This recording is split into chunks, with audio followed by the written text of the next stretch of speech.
Albert Einstein भगवान को मानते थे, लेकिन दूसरी तरफ स्टीफन हॉकिंग भगवान के होने से इनकार करते थे, और दोनों ही जाने माने महान वैज्ञानिक हैं। एल्बर्ट आइंस्टाइन भगवान को इसीलिए मानने लगे क्योंकि उनके अनुसार जब लाइट यानी रोशनी हमसे अरबों साल पहले अस्तित्व में आ चुकी थी, तो हम जीव तो लगभग 3 लाख साल पहले ही अस्तित्व में आए हैं। फिर भी हमारी आंखें उस रोशनी से कैसे जुड़ी हैं जो हमसे 1-2 नहीं बल्कि अरबों साल पहले बन चुकी थी।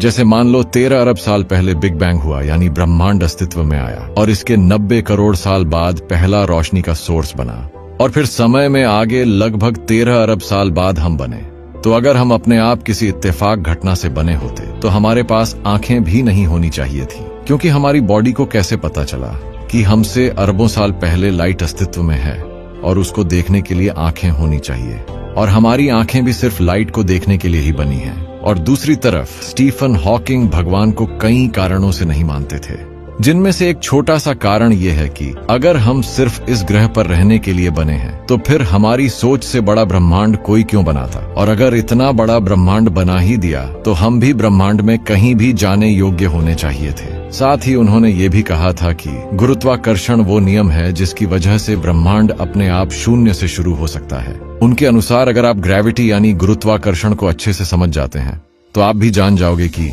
ये ब्रह्मांड खुद कैसे बन और चल सकता है।